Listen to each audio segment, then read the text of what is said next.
what I would say is that for more than a quarter of a century, I have been focusing on the possibility of a forgotten episode in human history, of a lost civilization. And undoubtedly, my best-known book in that field is Fingerprints of the Gods, that was published in 1995. And then a series of books after that, The Message of the Sphinx, that I wrote with Robert Bauval, Heaven's Mirror, the big photographic book that I did with my wife, Santha, an enormous book called Underworld that I published in 2002, based on 7 years of scuba diving, looking for structures on the submerged continental shelves that were above water during the last ice age. But what I see it as is a continuing journey. I don't really neatly package it into trilogy.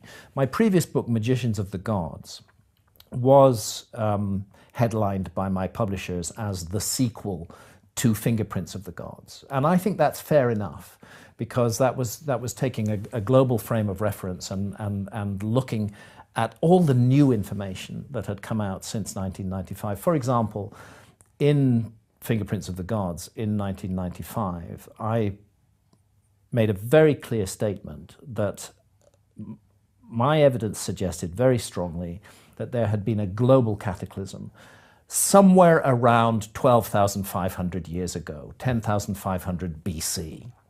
And that was the central figure in Fingerprints of the Gods, that there had been this event, but I couldn't really say exactly what the event was, that something awful had happened to the world. And I explored quite a number of possibilities in Fingerprints of the Gods as to what that could have been. But what then happened as we come through 2007, 2008, 2010, is this mass of new evidence that comes out on precisely what I was talking about, a global cataclysm. And the dating on it, this is science. This is not some journalist sitting writing a book at home. This is 60 leading scientists in the field of astrophysics and geology,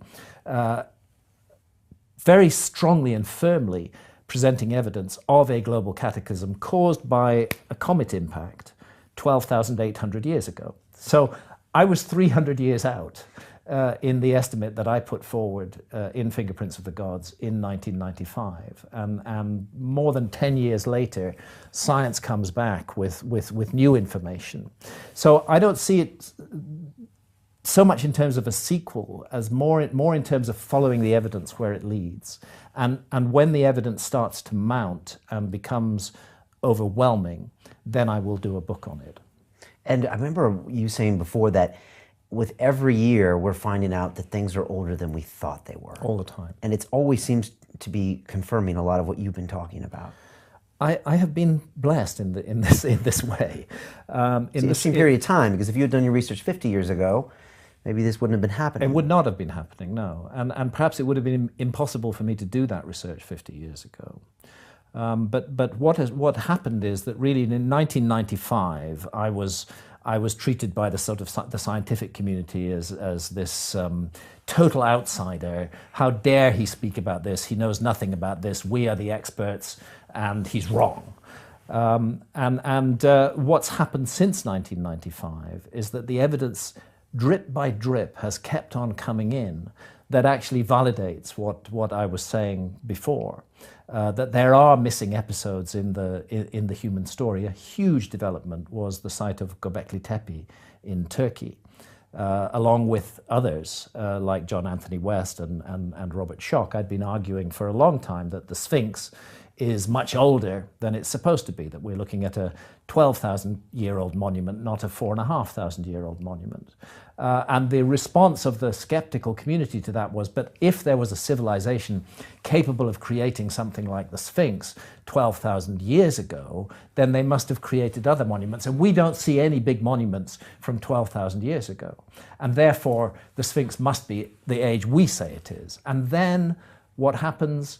Klaus Schmidt and the German Archaeological Institute discover Göbekli Tepe, and lo and behold, it's 11,600 to 12,000 years old, exactly in the window of the Sphinx. Firmly dated, no dispute about it, a giant megalithic site. And suddenly the notion that the Sphinx is much older ceases to be in left field and starts to become much more central, because we're seeing it's part of a pattern. And that's what's been going on across the whole area that I work in. Right. And yet some of the critics still say that those are independent occurrences, that it isn't all linked. And I know you were on Rogan with Michael Shermer, and this was part of the dialogue. I remember him saying that these still could be independent. I know that happened about 6 months before some of your medical pieces. What did you learn from that conversation with him and the feedback?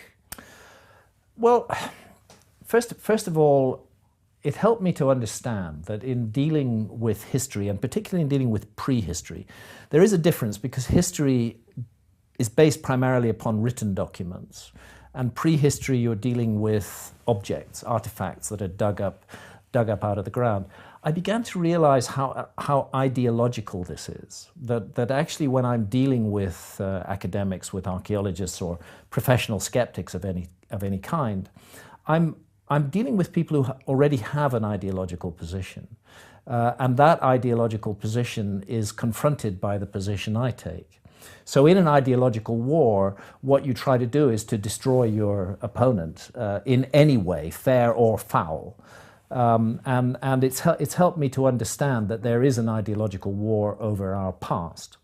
For example, when it comes to large-scale animal extinctions, which happened at the end of the Ice Age, what they call the Megafauna, the mammoths, the mastodons, the saber-toothed tigers, the giant sloths, all of these creatures were in the world until 12,800 years ago, and then they were gone overnight. Very, very radical, rapid change. Now, the mainstream, for some reason in this ideology, doesn't like cataclysms. It doesn't like cataclysmic events. It doesn't want to think that that cataclysms have played a role in the human story. So seeking for a way to explain the disappearance of the megafauna, the natural option for mainstream archaeologists is to say, oh, that was human predation that did it. That was human hunting that did it. And suddenly we're required to picture a group of hunter-gatherers who are so incredibly efficient and so ruthless that they wipe out the entire megafauna of, for example, North America in a matter of months. I don't know any hunter-gatherer community that behaves that way. They respect their prey. They live with them. They codepend upon them. They don't wipe them out. What does wipe them out is a giant comet impact, which melts the ice sheets and causes huge flooding over North America. So there's a tendency in the study of prehistory to want to keep the past kind of nice and calm and just the way it is now. There's even a word for it. It's called Uniformitarianism. And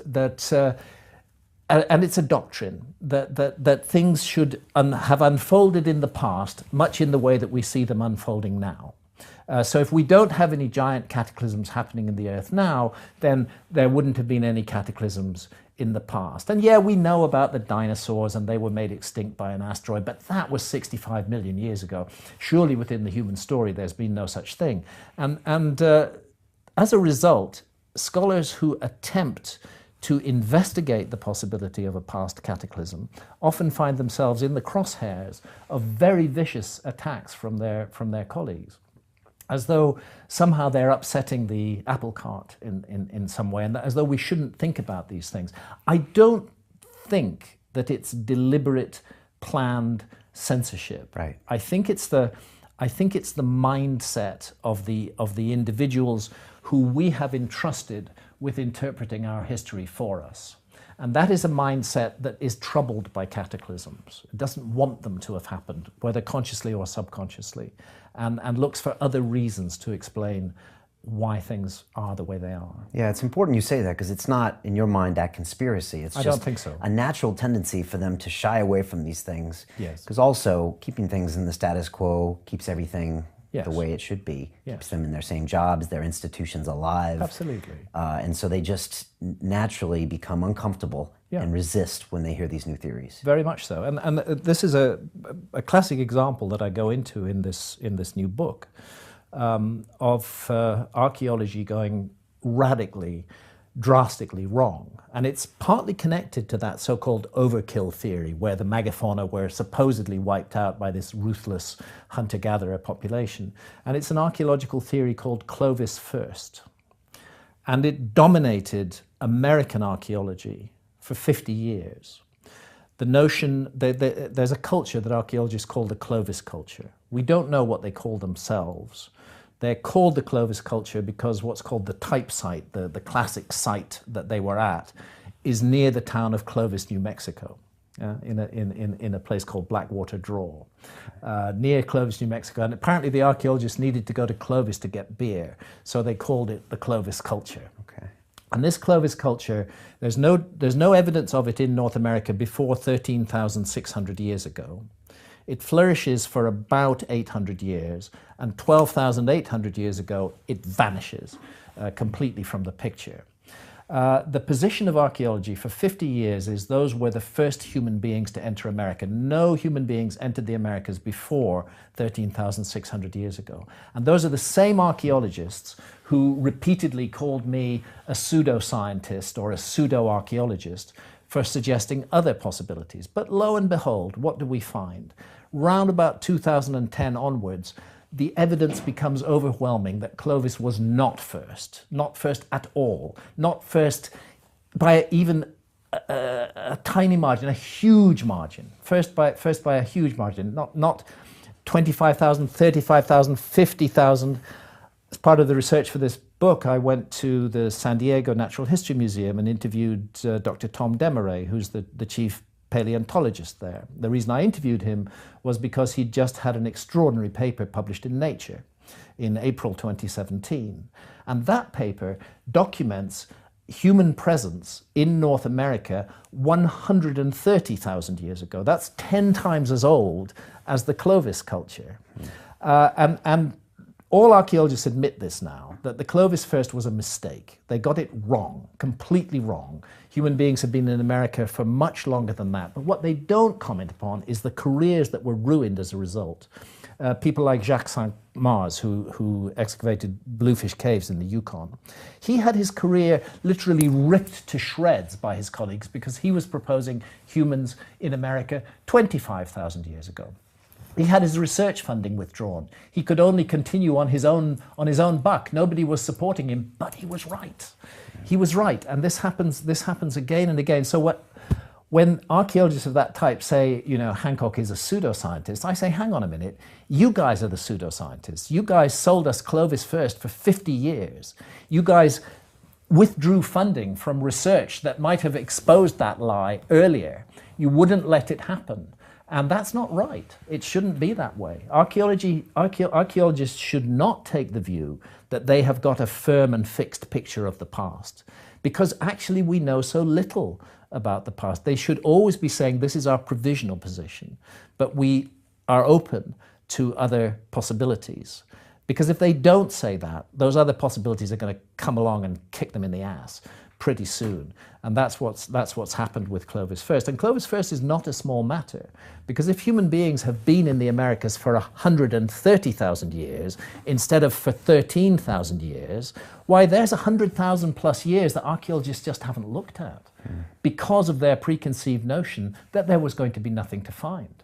There was actually a dictum against digging below Clovis levels. You know how in archaeological strata it's like a layer cake, right, and you have certain levels. And the view was, let's not waste research funds digging below Clovis because we know there was nothing before Clovis. What an idiotic, what a ridiculous position to take. Those archaeologists who did risk it and who dug deeper, like Al Goodyear at Topper in the Carolinas, they found human stuff going back tens of thousands of years earlier. So, you know, I think we're dealing with an ideological discipline, and I think it should be more provisional in what it says and in what it claims, and it should be less despising of people who consider other possibilities, because that's a useful thing to do.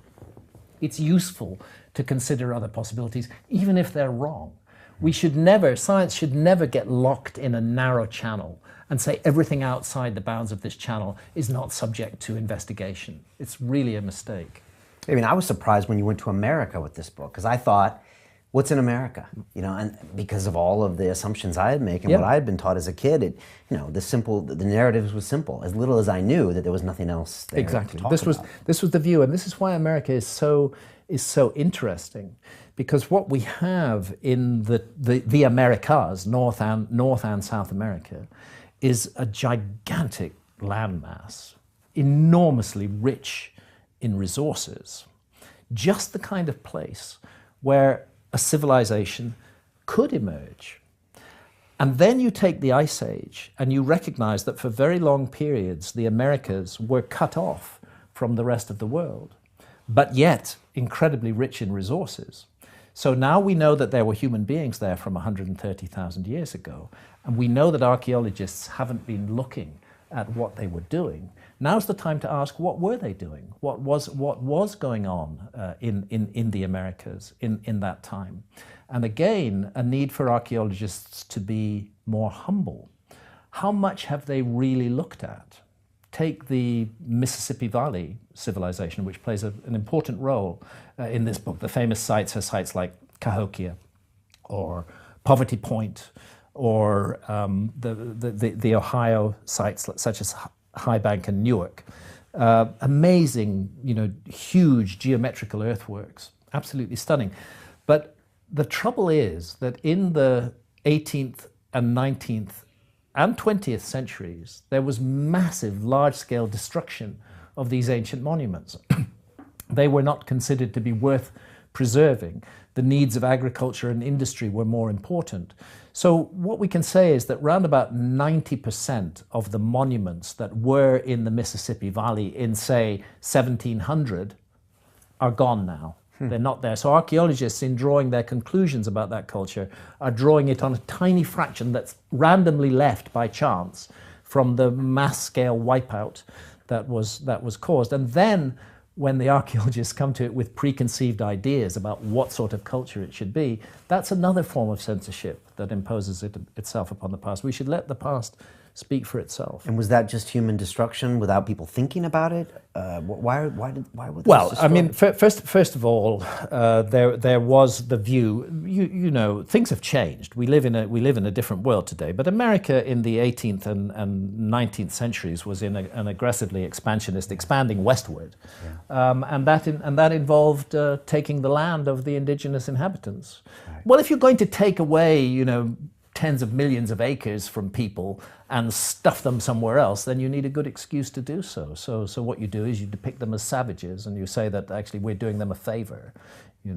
There's a quote I put in the book concerning the horrific project called the boarding schools project in America, where Native American children, about 90% of them, were physically removed from their families and stuck in boarding schools in another state, far away, punished if they wore any traditional clothing, given the whole ideology of Western civilization, and encouraged to cut themselves off from their roots. Well, no wonder we're a species with amnesia if we take the entire cultural memory banks of the indigenous inhabitants of the Americas and deliberately wipe them out.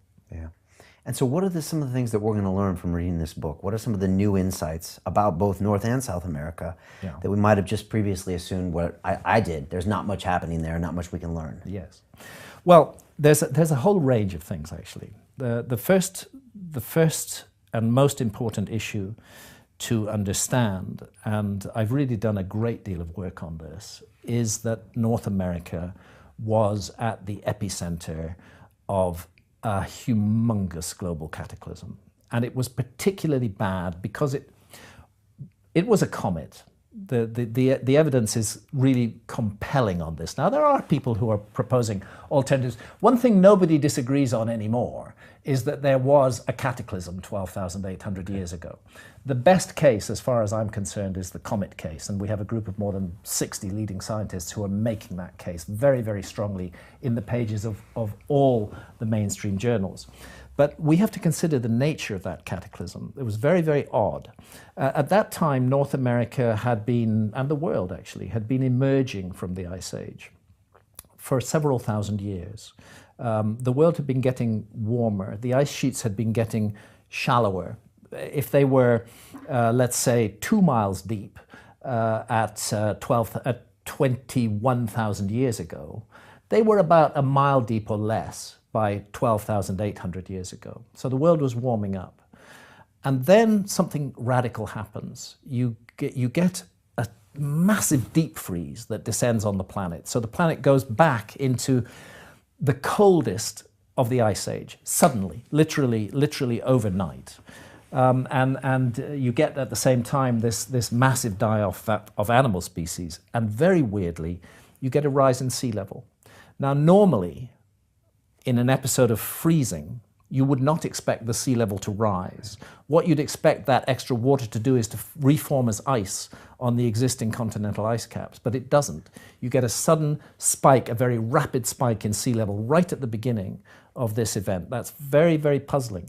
But what can explain it perfectly, is the impact of several fragments of a disintegrated comet with the North American ice cap.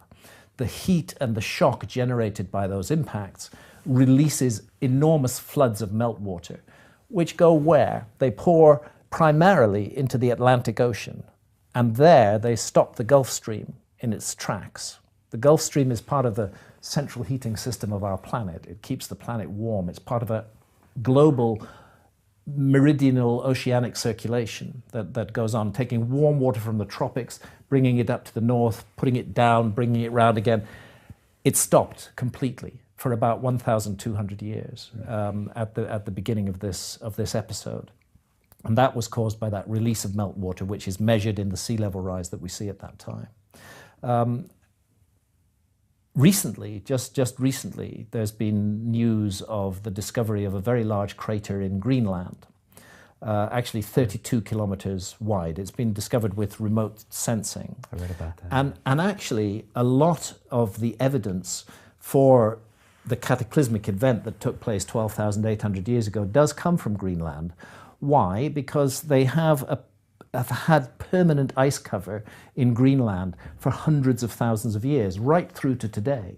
So they're able to put down big tubular drills deep into the ice and bring up a core which has different chemical elements at different levels. And from that, they can tell what the climate was in the world at that time. And more than that, they can tell, for example, were wildfires burning? Was there a huge amount of, they call it biomass burning going on? That leaves specific chemical signatures in those ice cores in Greenland. The biomass is not burning in Greenland, it's actually burning in North America. But it's carried by the winds, the smoke and the soot are carried by the winds to Greenland and show up there. So we have this discovery of a very large crater in Greenland. We've already had from the ice cores evidence that are called impact proxies. For example, platinum, iridium, melt glass, nanodiamonds. They're caused by the heat and shock of an impact. But now we have a 32-kilometer wide crater in Greenland. The scientists who are working on this regard this as a global event. There's evidence of impacts as far south as Antarctica, as far north as Greenland, as far east as Syria, and right the way across the Pacific Ocean as well. It's a global cataclysm, but the heart of it was North America, and the North American ice cap, the Laurentide and the Cordilleran ice caps were joined to the Greenland ice cap. They were all one thing. So this is, to my mind, is likely to prove to be further evidence of the cosmic nature of this cataclysm that occurred 12,800 years ago. And it's on a scale that, were it to repeat in our world today, which actually is not impossible because the remnants of the original giant comet are still in orbit, and they form a known meteor stream called the Taurid meteor stream, through which we pass twice a year. If we were to have another event like the event that happened 12,800 years ago, I can say with absolute confidence that our civilization would not survive it. It would not survive it. All these great buildings, all this amazing machinery, all this tech, none of it would stand us in good stead. We would be gone as a civilization. It would become a punctuation mark in the human story. And when I look at that scenario, bearing in mind that we do pass through the Taurid meteor stream twice every year, for 12 days in June and for 12 days in November, we pass through it. When I look at that situation, I ask myself, who in the planet today would survive a disaster on that scale? What kind of people would survive it? And I know it wouldn't be me. I know it wouldn't be the majority of urbanites, or indeed scientists, or any of the creations of the modern world. The people who are really fit for survival in a world in turmoil are the hunter-gatherers. They're the meek of the earth, you know, in Namibia, in the Amazon jungle. People whose daily business is survival. They would hardly be knocked sideways by this event. They would just take it in their stride and they would carry on. They would not suffer the psychological damage. Can you imagine the psychological damage of billions of people who are used to living in the comfort of cities with every necessity laid on for them every day without any difficulty in acquiring it? That suddenly all that stops. Can you imagine the effect of that on the educated Western mind? It would be extremely bad. But the hunter-gatherers would survive. I think that actually was the case 12,800 years ago as well. Really? I think it was the hunter-gatherers who survived and passed on the message. So one part of it is and I've tried to really bring this home, how central America was to this cataclysmic event that took place across the whole world, and then consider what did that obliterate? What did that event obliterate? What did it wipe out from the human story? Is this the lost civilization? Because you've always talked about this. You see, when you're looking for a lost civilization, and I mean a civilization, something that we would recognize as a civilization, I'll tell you directly, I don't think they flew to the moon, and I don't think they had airplanes. But I think that we're talking about a civilization more than 12,000 years ago, which was as advanced as our civilization was, say, in the late 18th century or early 19th century. In other words, they could navigate the world. They could explore the world. They could measure the Earth accurately. They had precise astronomy. They could create beautiful maps that were accurate in terms of latitude and longitude. That kind of level of civilization. I think that's what was sitting there. Now you need a place where such a civilization can evolve, and you need to explain why archaeology hasn't found it yet. And I've considered many possibilities over the years. Back in 1995 with Fingerprints of the Gods, Antarctica looked very interesting to me. Later I became very interested in what's called the Sunda Shelf, which is the area of land around what's now the Malaysian Peninsula and the Indonesian islands out to the Philippines. That was a continent-sized landmass that was above water during the Ice Age and is underwater now. Very interesting to look there and see what's going on there. But the one place that nobody ever looked, precisely because of the ideology, precisely because of what we've been taught about the Americas, was the Americas. Right. Nobody looked there. It was not considered worth looking there. And I think that's a huge mistake, because the Americas stand out as a candidate with this amazing richness of resources. And then the second thing, because of the character of the Ice Age, there were long periods when the Americas were cut off from the rest of the world, cut off from the conflicts and the difficulties going on in the so-called Old World. What a beautiful and amazing place for a civilization to evolve, a civilization that was separate, that was different, that had its own way of doing things. That is one of the reasons why I think we need to take America very, very seriously, because we now know that the archaeological story we've been taught about the Americas is complete and utter bullshit from beginning to end. Clovis was not first. Clovis was a latecomer to the Americas. We know that archaeology has not had its eye on the ball because of Clovis. They've not been considering the pre-Clovis ages. It's only now that they're beginning to look at what happened before Clovis. So they've just closed their eyes to all of those possibilities. And then, of course, on top of that, you have the massive destruction that took place in the Mississippi Valley and across the Americas of Native American culture and of Native American memories. So we're left with this puzzling series of mysteries which need to be explained. And as I go through the research, I find certain things ringing bells with me. I'm working in the Mississippi Valley. I'm at Moundville in Alabama. And I'm looking at a notice board. it's just the beginning of my research into this interesting culture in the Mississippi Valley.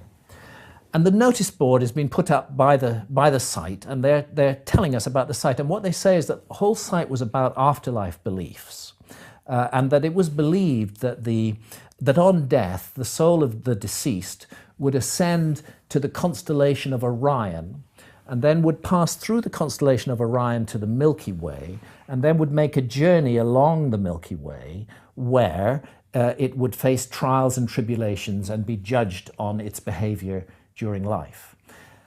The weird thing is, that's exactly the ancient Egyptian system of religion. It's exactly the system. It's too detailed to be a coincidence. What is that narrow star shaft in the Great Pyramid doing, if not pointing at the lowest of the 3 stars of Orion's belt? To send the soul of the deceased up to Orion, then indeed a journey along the Milky Way, trials and tribulations, and a judgment. The same story exactly. But how do we explain that? Can it be a coincidence? No, I don't think so. Details are far too complicated. So what's the answer to this? Could ancient Egypt have directly influenced the Mississippi Valley? Well, no, actually, because ancient Egypt has ceased to exist as a civilization by the time that many of the Mississippi Valley sites rose to prominence. Couldn't have happened then.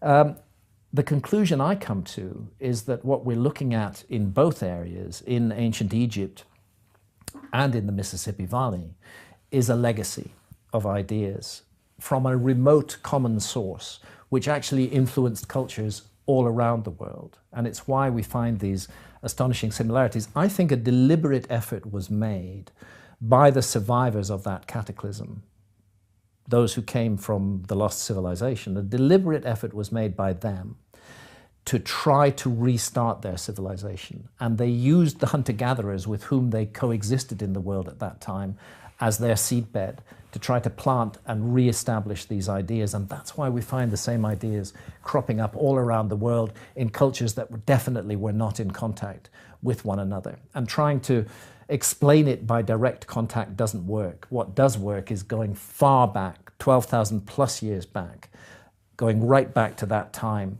when these ideas were seeded all around the world.